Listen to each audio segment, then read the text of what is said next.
വലിയ സ്പേസ് വാർ നടന്നുകൊണ്ടിരിക്കുകയാണ് കഴിഞ്ഞ 5 കൊല്ലമായി. സ്പേസ് വാർ എന്നൊക്കെ കേൾക്കുമ്പോൾ നമ്മൾ സ്വാഭാവികമായിട്ടും ചിന്തിക്കുക റഷ്യയും അമേരിക്കയും തമ്മിലുള്ള ഒരു സ്പേസ് വാർ ആയിരിക്കും, അല്ലെങ്കിൽ അമേരിക്കയും ചൈനയും തമ്മിലുള്ള ഒരു സ്പേസ് വാർ ആയിരിക്കും, അല്ലെങ്കിൽ ഇന്ത്യ കൂടി ബന്ധപ്പെട്ടിട്ടുള്ള ഒരു സ്പേസ് വാർ ആയിരിക്കും. എന്നാൽ ഇവിടെ സംഭവിച്ചുകൊണ്ടിരിക്കുന്നത് രാജ്യങ്ങൾ തമ്മിലുള്ള സ്പേസ് വാർ അല്ല, 2 പ്രൈവറ്റ് സ്ഥാപനങ്ങൾ തമ്മിലുള്ള സ്പേസ് വാർ ആണ്. സാക്ഷാൽ ഇലോൺ മസ്കിന്റെ സ്പേസ് എക്സ് എന്ന കമ്പനിയും ബോയിങ് എന്ന കമ്പനിയും, രണ്ടും വളരെ പ്രശസ്തമായിട്ടുള്ള കമ്പനികൾ തന്നെയാണ്. ഈ ഒരു മത്സരത്തിന് അല്ലെങ്കിൽ യുദ്ധത്തിന് ചുക്കാൻ പിടിക്കുന്നത് അമേരിക്കയുടെ നാസ എന്ന ബഹിരാകാശ ഏജൻസിയാണ്. അവരുടെ കൊമേഴ്സ്യൽ ക്രൂ പ്രോഗ്രാം എന്ന പദ്ധതിയുമാണ്. ഈ പദ്ധതിയിലൂടെ നാസ ലക്ഷ്യമിടുന്നത് വിജയകരമായി അവരുടെ ആസ്ട്രോനോട്ട്സിനെ ബഹിരാകാശത്ത് അല്ലെങ്കിൽ സ്പേസ് സ്റ്റേഷനിൽ എത്തിക്കുക എന്നതാണ്. ഇതിനും വർഷങ്ങൾക്ക് മുൻപ് തന്നെ ആസ്ട്രോനോട്ട്സിനെ ബഹിരാകാശത്ത് എത്തിക്കാൻ അമേരിക്കയ്ക്ക് സാധ്യമായിരുന്നു. അവരുടെ തന്നെ ഷട്ടിലുകൾ അതിനുവേണ്ടി ഉപയോഗിച്ചിരുന്നു. അതിനുശേഷം റഷ്യയുടെ സോയുസ് പേടകവും ഉപയോഗിച്ചിരുന്നു. പക്ഷേ ഈ ഒരു പ്രൈവറ്റൈസേഷനിലൂടെ അവർ ഉദ്ദേശിക്കുന്നത് ഏറ്റവും കുറഞ്ഞ ചിലവിൽ ഏറ്റവും വൃത്തിയായിട്ട് തന്നെ ആസ്ട്രോനോട്ട്സിനെ അവിടെ എത്തിക്കുക എന്നതാണ്. പ്രൈവറ്റ് കമ്പനികളെ ഇതിലേക്ക് കൊണ്ടുവരികയാണെങ്കിൽ അവിടെ വളരെ ഹെൽത്തിയർ ആയിട്ടുള്ള ഒരു കോമ്പറ്റീഷൻ നടക്കുന്നതാണ്. 2 കമ്പനികളും പരസ്പരം മത്സരിച്ച് ഏറ്റവും മികച്ച സാങ്കേതിക വിദ്യകൾ ഉൽപ്പാദിപ്പിച്ചെടുക്കുന്നതാണ്. അതിൻ്റെ ഏറ്റവും മികച്ച ഒരു ഉദാഹരണമാണ് കോട്സ് മിഷൻ. കോട്സ് മിഷനിലൂടെ തന്നെ വളരെ ചുരുങ്ങിയ ചെലവിൽ കാർഗോ നാസയ്ക്ക് ബഹിരാകാശത്ത് എത്തിക്കാൻ സാധ്യമായിരുന്നു. അതിനെ തുടർന്നാണ് അവർ ഈ ഒരു പദ്ധതിയുമായി മുന്നോട്ട് വരുന്നത്.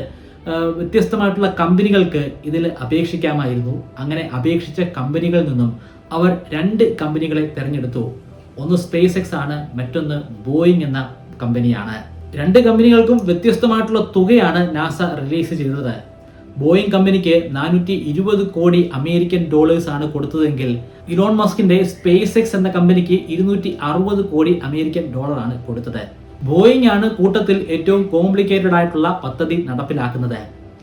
കാരണം അവർക്ക് ലാൻഡ് ചെയ്യിക്കേണ്ടത് കൃത്യം ഭൂമിയിലെ കരയിലേക്ക് തന്നെയാണ്. അതേസമയം സ്പേസ് എക്സിന്റെ പദ്ധതി അനുസരിച്ച് ലാൻഡിംഗ് നടക്കുക സമുദ്രത്തിലാണ്. സീ സ്പ്ലാഷ് ഡൗൺ എന്ന പേരിലാണ് ആ പ്രക്രിയ അറിയപ്പെടുന്നത്. അത് നടപ്പിലാക്കാൻ കുറച്ചുകൂടി എളുപ്പമാണ്, പക്ഷേ അതിന് കുറേയധികം കോംപ്ലിക്കേഷൻ ഉണ്ട്.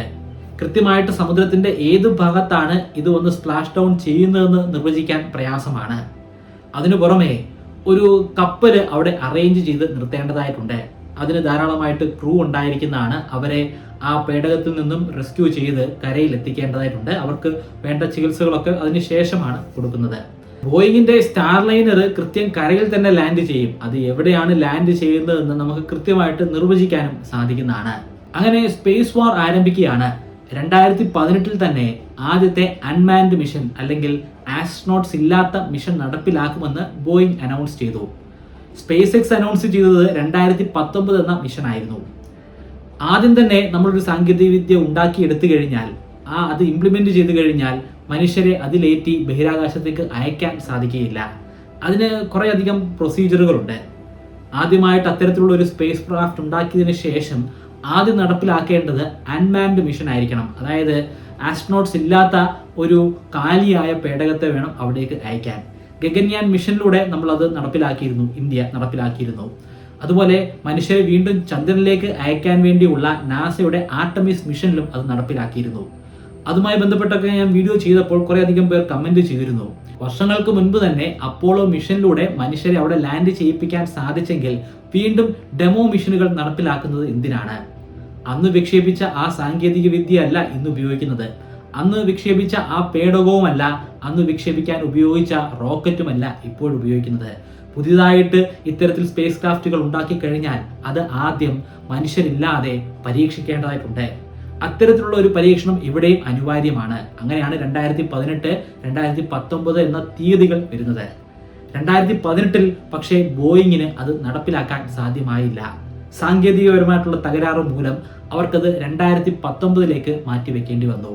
അങ്ങനെ 2019 സ്പേസ് എക്സും ബോയിങ്ങും ഒരേപോലെ തന്നെ അവരുടെ ആദ്യത്തെ പദ്ധതിക്ക് തുടക്കം കുറിക്കുകയാണ്. എല്ലാവരും വലിയ പ്രതീക്ഷകൾ വെച്ച് പുലർത്തിയ ബോയിങ്ങിന്റെ സ്റ്റാർലൈനർ മിഷൻ പരാജയപ്പെടുകയാണ് ഉണ്ടായത്. ഇതിന്റെ ഏറ്റവും പ്രധാനപ്പെട്ട ഒരു ഘട്ടം എന്ന് പറയുന്നത് ഡോക്കിംഗ് എന്ന് പറയുന്ന പ്രക്രിയയാണ്. ഇന്റർനാഷണൽ സ്പേസ് സ്റ്റേഷൻ അതിശക്തമായ വേഗതയിൽ ഭൂമിക്ക് ചുറ്റും വലം വെച്ചുകൊണ്ടിരിക്കുകയാണ്. ഇങ്ങനെ കറങ്ങിക്കൊണ്ടിരിക്കുന്ന സ്പേസ് സ്റ്റേഷനിൽ ആളുകളെ എത്തിക്കണമെങ്കിൽ ഇവിടെ നിന്ന് പുറപ്പെട്ടു പോകുന്ന പേടകം അതുമായിട്ട് കൂട്ടിമുട്ടേണ്ടതായിട്ടുണ്ട്. ആ കൂട്ടിമുട്ടുന്ന പ്രക്രിയയാണ് ഡോക്കിംഗ് എന്ന് വിശേഷിപ്പിക്കുന്നത്. നമ്മുടെ ഭൂമിയിലുള്ള വാഹനങ്ങളാണെങ്കിൽ മറ്റൊരാളെ കയറ്റാനായിട്ട് നമുക്ക് ആ വാഹനം നിർത്താനായിട്ട് സാധിക്കുന്നതാണ്. പക്ഷേ സ്പേസിലൂടെ കറങ്ങിക്കൊണ്ടിരിക്കുന്ന സ്പേസ് സ്റ്റേഷനോ അല്ലെങ്കിൽ സാറ്റലൈറ്റിനോ അങ്ങനെ ബ്രേക്ക് പിടിച്ച് നിർത്താനൊന്നും സാധിക്കുകയില്ല. അത് അതിൻ്റെ വേഗതയിൽ തന്നെ കറങ്ങിക്കൊണ്ടിരിക്കുന്നതാണ്. അപ്പോൾ അതുമായിട്ട് കൂടി ചേരണമെങ്കിൽ ഇത് രണ്ടും തമ്മിലുള്ള റിലേറ്റീവ് വേഗത തുല്യമാകണം. സഞ്ചരിച്ചുകൊണ്ടിരിക്കുന്ന ഒരു ബസ്സിൽ നിന്നും സഞ്ചരിച്ചുകൊണ്ടിരിക്കുന്ന മറ്റൊരു ബസ്സിലേക്ക് നമുക്ക് കയറണമെന്നുള്ള ഒരു ആഗ്രഹം ഉണ്ടെങ്കിൽ രണ്ട് ബസ്സും ഒരേ വേഗതയിൽ തന്നെ സഞ്ചരിക്കേണ്ടതായിട്ടുണ്ട്. അതിനേക്കാൾ കൂടുതൽ പ്രിസൈസ് ആയിട്ടുള്ള വേഗതയിൽ ഈ രണ്ട് പേടകങ്ങൾ തമ്മിൽ പരസ്പരം കൂട്ടിമുട്ടേണ്ടതായിട്ടുണ്ട്. അതിനുവേണ്ടി സ്പേസ് സ്റ്റേഷൻ കറങ്ങിക്കൊണ്ടിരിക്കുന്ന അതേ വേഗതയിൽ തന്നെ ഇവിടെ നിന്ന് പുറപ്പെട്ട സ്പേസ് ക്രാഫ്റ്റും സഞ്ചരിക്കേണ്ടതായിട്ടുണ്ട്. അങ്ങനെ സഞ്ചരിച്ചുകൊണ്ടിരിക്കുന്ന വേളയിലാണ് ഡോക്കിംഗ് എന്ന് പറയുന്ന പ്രക്രിയ സംഭവിക്കുന്നത്. ആദ്യത്തെ പദ്ധതിയിൽ സ്റ്റാർലിങ്ങിന്റെ ഈ ഡോക്കിംഗ് പരാജയമായിരുന്നു, സോഫ്റ്റ്വെയർ ഗ്ലിച്ച് ആണെന്നാണ് അവർ പറയപ്പെടുന്നത്. അതേസമയം 2019 തന്നെ നടപ്പിലാക്കിയിട്ടുള്ള സ്പേസ് എക്സിന്റെ മിഷൻ അത് വലിയൊരു വിജയമായി മാറുകയും ചെയ്തു. കനത്ത പരാജയം തന്നെയാണ് ബോയിങ്ങിന് ഏറ്റുവാങ്ങേണ്ടി വന്നത്. വലിയ രീതിയിലുള്ള ഒരു സാമ്പത്തിക നഷ്ടവും അവർക്ക് ഉണ്ടാകാൻ പോവുകയാണ്. കാരണം ആദ്യത്തെ മിഷനുള്ള തുക അത് നാസ തരും. പക്ഷെ അത് പരാജയപ്പെട്ടു കഴിഞ്ഞാൽ വീണ്ടും നടപ്പിലാക്കേണ്ടത് ആ പ്രൈവറ്റ് കമ്പനിയുടെ തന്നെ പണം ഉപയോഗിച്ചിട്ടാണ്. ബോയിങ് എന്ന പ്രൈവറ്റ് കമ്പനിയിൽ പണം നിക്ഷേപിച്ചിട്ടുള്ള നിരവധി നിക്ഷേപകരുണ്ടായിരുന്നു. അവരുടെയൊക്കെ എതിർപ്പിനെ മറികടന്ന് രണ്ടാമത്തെ മിഷൻ ബോയിങ് നടപ്പിലാക്കിയാണ്. കാരണം അത് നടപ്പിലാക്കാതെ അവരുടെ മുൻപിൽ വേറെ മാർഗമൊന്നുമില്ല. വിമാന സർവീസുകളിലൂടെ വലിയ രീതിയിലുള്ള നഷ്ടം ബോയിങ്ങിന് നേരിടേണ്ടി വന്നിരുന്നു. അതിന് തൊട്ടു ശേഷം വന്ന കോവിഡിലൂടെയും അവർക്ക് കനത്ത പ്രഹരമാണ് ഏറ്റുവാങ്ങേണ്ടി വന്നത്. അതിനിടയിലാണ് രണ്ടാമതായിട്ട് വീണ്ടും ഒരു മിഷൻ അവർ നടപ്പിലാക്കുന്നത്. ഇതേ സമയം സ്പേസ് എക്സിന്റെ ഭാഗത്ത് വലിയ വിജയങ്ങളാണ് സംഭവിച്ചുകൊണ്ടിരിക്കുന്നത്. 2020 മെയ് മാസത്തിൽ 2 ആസ്ട്രോനോട്ടിനെ വഹിച്ചുകൊണ്ട് രണ്ടാമത്തെ ഡെമോ മിഷനും അവർക്ക് വിജയകരമായിട്ട് നടപ്പിലാക്കാൻ സാധ്യമായി. അത് ഫുള്ളി ഓപ്പറേഷണൽ ആയിട്ടുള്ള ഒരു മിഷൻ ആയിരുന്നില്ല. അത്തരത്തിലുള്ള ഒരു മിഷൻ അവർ നടപ്പിലാക്കി. ഏതാനും മാസങ്ങൾ കൂടി കഴിഞ്ഞിട്ട് 2020 നവംബർ മാസത്തിലാണ് അത്തരത്തിലുള്ള മിഷൻ നടപ്പിലാക്കി അതും വിജയകരമാക്കി മാറ്റിയെടുത്തത്. അതിനുശേഷം നാസ അവരുടെ ആസ്ട്രോനോട്ട്സിനെ സ്പേസ് എക്സിന്റെ ഡ്രാഗൺ ക്യാപ്സ്യൂൾ ഉപയോഗിച്ചിട്ടാണ് സ്പേസ് സ്റ്റേഷനിൽ എത്തിച്ചുകൊണ്ടിരിക്കുന്നത്. അവിടെ നിന്ന് തിരികെ കൊണ്ടുവരുന്നതും ഇതേ ഡ്രാഗൺ ക്യാപ്സ്യൂൾ തന്നെ. സ്പേസ് എക്സിന്റെ വിജയത്തിന് ശേഷം ഒരു 2 വർഷം കൂടി കഴിഞ്ഞ് 2022 സ്റ്റാർലൈനർ പിന്നീട് മറ്റൊരു അൺമാൻഡ് മിഷൻ നടപ്പിലാക്കുന്നത്. അത് വിജയത്തിൽ കലാശിക്കുകയും ചെയ്തു. പിന്നീടുള്ളത് മനുഷ്യരെയും വഹിച്ചുകൊണ്ടുള്ള ആസ്ട്രോനോട്ട്സിനെയും വഹിച്ചുകൊണ്ടുള്ള രണ്ടാമത്തെ ഡെമോ മിഷനാണ്. ആ മിഷനാണ് അവർ 2024 മെയ് മാസത്തിൽ നടപ്പിലാക്കാൻ തീരുമാനിക്കുന്നത്. അതിനുവേണ്ടി അവർ 2 ആസ്ട്രോനോട്ട്സിനെ തിരഞ്ഞെടുക്കുകയും ചെയ്തു. വളരെ എക്സ്പീരിയൻസ്ഡ് ആയിട്ടുള്ള 2 ആസ്ട്രോനോട്ട്സ് ആണ്. അതിൽ ഒരാൾ ഒരു ഇന്ത്യക്കാരിയായ അല്ലെങ്കിൽ ഇന്ത്യൻ വംശജയായിട്ടുള്ള സുനിത വില്യംസ് ആണ്. സുനിത വില്യംസിനെ നമുക്ക് ഇന്ത്യക്കാരി എന്ന് പറയാൻ സാധിക്കില്ല, പക്ഷെ അവർ ഇന്ത്യൻ വംശജയാണ്. രണ്ടാമത്തെ ആസ്ട്രോനോട്ട് ബാരി വിൽമോർ ആണ്. പക്ഷേ മെയ് മാസത്തിൽ ആ പദ്ധതി നടപ്പിലാക്കാൻ അവർക്ക് സാധ്യമായില്ല. അതിന്റെ കാരണം സാങ്കേതികപരമായിട്ടുള്ള തകരാറ് തന്നെയാണ്. ഓക്സിജൻ വാൾവിൽ തകരാറുണ്ട്. അതിനു പുറമെ ഹീലിയം ലീക്കുമുണ്ട്. അത് പരിഹരിച്ചതിന് ശേഷം ജൂൺ മാസം 5-ാം തീയതിയാണ് വിക്ഷേപണം നടക്കുന്നത്. പൂർണ്ണമായും അത് പരിഹരിക്കപ്പെട്ടിരുന്നോ? പരിഹരിക്കപ്പെട്ടിരുന്നില്ല. അതാണ് യാഥാർത്ഥ്യം. പക്ഷേ അവർക്ക് ഇത് എന്ത് വില കൊടുത്തും വിജയിപ്പിച്ചെടുക്കേണ്ടത് അനിവാര്യമായിരുന്നു. അല്ലെങ്കിൽ ആ കമ്പനി തന്നെ തകർന്നു പോകുന്ന ഒരു അവസ്ഥയായിരുന്നു. സ്പേസ് എക്സുമായിട്ടുള്ള യുദ്ധം കൊടുമ്പിരി കൊണ്ട് നിൽക്കുകയാണ്.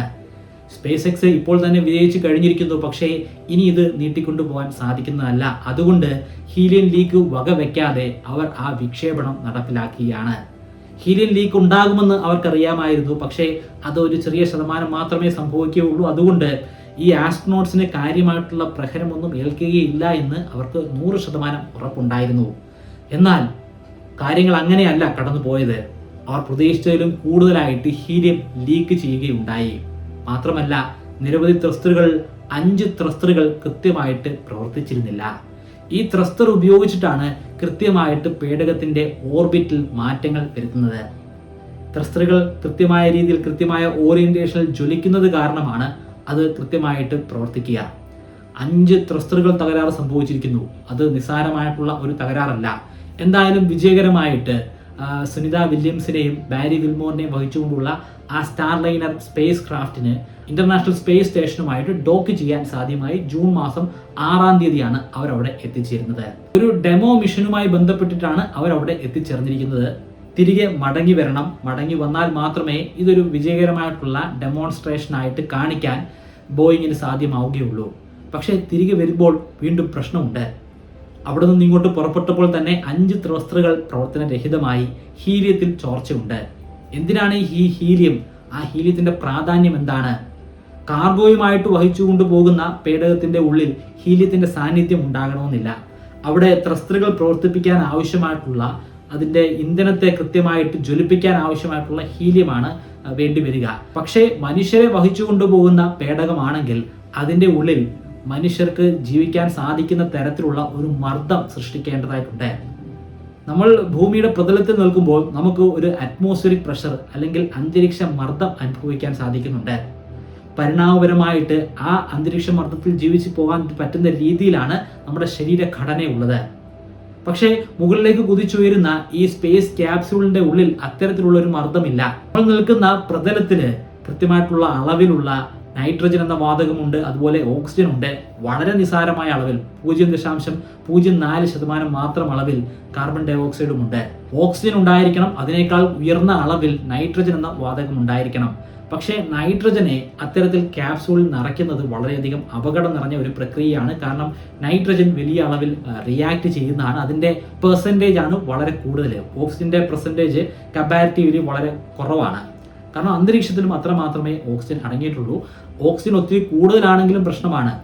വളരെയധികം ഓക്സിജൻ ഉണ്ടെങ്കിൽ പെട്ടെന്ന് തീ കത്താനുള്ള സാധ്യത വളരെയധികം കൂടുതലാണ്. കാരണം തീ കത്താൻ സഹായിക്കുന്ന ഒരു വാതകമാണ് ഓക്സിജൻ.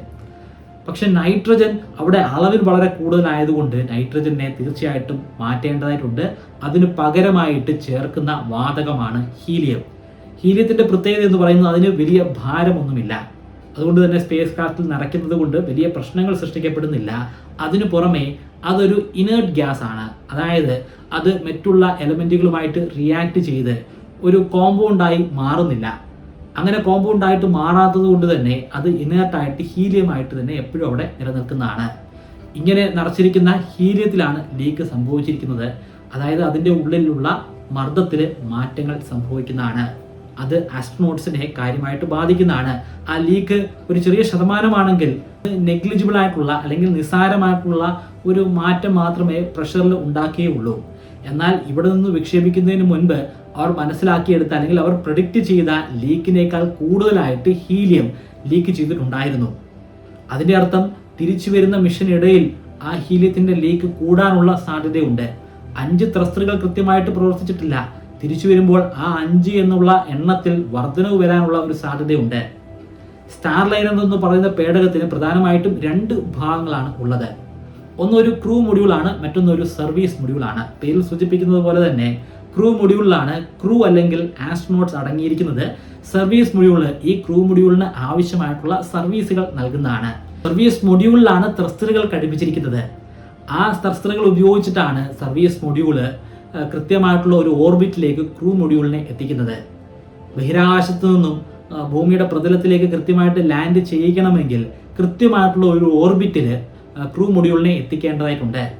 പക്ഷേ സർവീസ് മൊഡ്യൂളിന് അത് സാധ്യമായില്ലെങ്കിലോ? അതിനു പുറമെ സ്പേസ് സ്റ്റേഷനിൽ നിന്നും മൊഡ്യൂളിനെ പൂർണ്ണമായിട്ടും അൺഡോക്ക് ചെയ്യേണ്ട ഉത്തരവാദിത്വവും ഇതേ സർവീസ് മൊഡ്യൂളിന് തന്നെയാണുള്ളത്. അതുകൊണ്ടാണ് സർവീസ് മൊഡ്യൂളിന്റെ അറ്റകുറ്റപ്പണികളൊക്കെ തീർത്തതിന് ശേഷം മാത്രം ആ 2 ആസ്ട്രോനോട്ട്സിനെ ഭൂമിയിലേക്ക് കൊണ്ടുവരികയുള്ളൂ എന്ന് നാസ പ്രഖ്യാപിച്ചിരിക്കുന്നത്. വേണമെങ്കിൽ നാസയ്ക്ക് ഇപ്പോൾ സ്പേസ് സ്റ്റേഷനിൽ തന്നെയുള്ള സ്പേസ് എക്സിന്റെ ഡ്രാഗൺ ക്യാപ്സ്യൂൾ ഉപയോഗിച്ച് ആ 2 ബഹിരാകാശ യാത്രികരെയും ഭൂമിയിലേക്ക് കൊണ്ടുവരാൻ സാധിക്കുന്നതാണ്. പക്ഷേ അവിടെ ചില പ്രശ്നങ്ങളൊക്കെ ഉണ്ട്. സ്പേസ് എക്സിന്റെ എതിരാളിയാണ് ബോയിങ്. ബോയിങ് വിജയിക്കാതിരിക്കുന്നത് സ്പേസ് എക്സിന് നല്ലതാണ്. ബോയിങ് ഒരു പരാജയമായി മാറുകയാണെങ്കിൽ ഭാവിയിൽ കൂടുതൽ ആസ്ട്രോനോട്ട്സിനെ ബഹിരാകാശത്ത് എത്തിക്കാനുള്ള ദൗത്യം അത് സ്പേസ് എക്സിന് മാത്രമായി ലഭ്യമാകുന്നതാണ്. ബോയിങ്ങിന് ഇത് പരാജയപ്പെടുകയാണെങ്കിൽ അവരുടെ ഷെയർ കുത്തനെ ഇടിയുന്നതാണ്. വലിയ രീതിയിലുള്ള കടബാധ്യതയിലേക്ക് അവർ മാറുന്നതാണ്. കാരണം ഇത് അവർക്ക് വീണ്ടും ആദ്യം മുതൽ തന്നെ നടപ്പിലാക്കണം. സർവീസ് മൊഡ്യൂള് കൃത്യമായിട്ട് സർവീസ് ചെയ്ത് അതിന്റെ സഹായത്താൽ തന്നെ തിരികെ ഈ ആസ്ട്രോനോട്ട്സിനെ ഭൂമിയിൽ എത്തിക്കണം. അങ്ങനെ എത്തിച്ചാൽ ഇത് വിജയമാണെന്ന് അവർക്ക് പ്രഖ്യാപിക്കാൻ സാധിക്കും. പിന്നീടുള്ള അടുത്ത ഫുൾ ഫെച്ച്ഡ് ആയിട്ടുള്ള മിഷനിലേക്ക് അവർക്ക് കടക്കാൻ സാധിക്കുന്നതുമാണ്. ഈ സർവീസ് മൊഡ്യൂളിന് ശരിക്കും എന്താണ് സംഭവിച്ചതെന്ന് ഭൂമിയിൽ കൊണ്ടുപോയി പരിശോധിക്കാൻ സാധിക്കുന്നതല്ല. കാരണം ഇത് അന്തരീക്ഷത്തിൽ വെച്ച് കത്തി ഇല്ലാതെയാകാൻ പോകുന്ന മൊഡ്യൂളാണ്. ക്രൂ മൊഡ്യൂൾ മാത്രമേ ഭൂമിയിൽ ലാൻഡ് ചെയ്യാൻ പോകുന്നുള്ളൂ. നാസ പറയുന്നത് സുനിത വില്യംസിനും ബാരി വിൽമോറിനും ഒരു 45 ദിവസം കൂടി അവിടെ കഴിയാൻ സാധിക്കുമെന്നാണ്. അതിനുശേഷം ഒരു 10-12 ദിവസം കൂടി നമുക്ക് അഡീഷണൽ ആയിട്ടും എടുക്കാൻ സാധിക്കും. ഭക്ഷണത്തിൻ്റെയൊക്കെ അളവ് കുറച്ച് കഴിഞ്ഞാൽ കുറച്ച് നാൾ കൂടി അവിടെ നിൽക്കാൻ സാധിക്കുന്നതാണ്. ഇതിനിടയിൽ ഈ സർവീസ് മൊഡ്യൂൾ അവർക്ക് കൃത്യമായിട്ട് പ്രവർത്തിക്കുന്ന രീതിയിലേക്ക് മാറ്റിയെടുക്കണം. അതിന് സാധ്യമായില്ലെങ്കിൽ സ്പേസ് എക്സിന്റെ ഡ്രാഗൺ ക്യാപ്സ്യൂൾ അവിടെ ഉണ്ട്. പക്ഷേ അതിലേറ്റിയാണ് ആസ്ട്രോണോട്സിനെ തിരികെ കൊണ്ടുവരുന്നതെങ്കിൽ കനത്ത വിലയായിരിക്കും ബോയിങ്ങിന് കൊടുക്കേണ്ടി വരിക. അവർ അതിന് മുതിരാതിരിക്കാനാണ് സാധ്യത. പ്രശ്നം പൂർണ്ണമായിട്ടും പരിഹരിച്ചില്ലെങ്കിൽ പോലും ഒരു ചെറിയ റിസ്ക് എടുക്കാനുള്ള ഒരു സാധ്യതയുണ്ട്. കാരണം ഇത് കോർപ്പറേറ്റ് കമ്പനികൾ തമ്മിൽ നടത്തുകൊണ്ടിരിക്കുന്ന ഒരു യുദ്ധമാണ്. ആ യുദ്ധത്തിൽ വിജയിക്കാനായിട്ട് അവർ അങ്ങേയറ്റം വരെ പോകാനുള്ള സാധ്യതയുമുണ്ട്. പക്ഷേ നാസ ഇവിടെ ഒരു റെഗുലേറ്ററി ബോർഡായിട്ട് ആക്ട് ചെയ്യുന്നുണ്ട്. അവരുടെ ഇടപെടലുകൾ തീർച്ചയായിട്ടും നടക്കുന്നതാണ്. കാരണം അത് അമേരിക്കയുടെ ഗവൺമെൻറ് ഏജൻസിയാണ്. അവിടെയുള്ള 2 ആസ്ട്രോനോട്ട്സ് അത് അമേരിക്കൻ സിറ്റിസൺസുമാണ്. അവരെ മടക്കി കൊണ്ടുവരേണ്ടത്, ജീവനോടുകൂടി തന്നെ കൊണ്ടുവരേണ്ടത് നാസയുടെ ഉത്തരവാദിത്തമാണ്. എന്തായാലും ഈ സ്പേസ് വാർ വിജയകരമായി തന്നെ കലാശിക്കുമെന്ന് നമുക്ക് പ്രതീക്ഷിക്കാം. ആസ്ട്രോഫിസിക്സ് പഠിക്കാൻ താല്പര്യമുള്ളവർക്ക് വേണ്ടി ഞാനൊരു ഓൺലൈൻ സർട്ടിഫിക്കേഷൻ കോഴ്സ് കണ്ടക്ട് ചെയ്യുന്നുണ്ട്. ആ കോഴ്സിൻ്റെ ഭാഗമായി ഗവേഷകരോടൊപ്പം ചേർന്ന് റിസർച്ച് ചെയ്യാനും അതൊരു ശാസ്ത്ര പ്രബന്ധമാക്കി പബ്ലിഷ് ചെയ്യാനുമുള്ള അവസരം നിങ്ങൾക്ക് ലഭ്യമാകുന്നതാണ്. കോഴ്സിൽ രജിസ്റ്റർ ചെയ്യാനായിട്ട് ഫസ്റ്റ് കമൻറ്റിൽ പിൻ ചെയ്ത് കൊടുത്തിരിക്കുന്ന ലിങ്ക് പരിശോധിക്കുക. കോഴ്സുമായി ബന്ധപ്പെട്ട് എന്തെങ്കിലും സംശയങ്ങളുണ്ടെങ്കിൽ നിങ്ങൾക്ക് ഇമെയിലിലൂടെയോ ഫേസ്ബുക്കിലൂടെയോ ഇൻസ്റ്റാഗ്രാമിലൂടെയോ എന്നോട് സംസാരിക്കാവുന്നതാണ്. അതിൻ്റെ ലിങ്കുകളും ഞാൻ ഫസ്റ്റ് കമൻറ്റിൽ കൊടുത്തിട്ടുണ്ട്.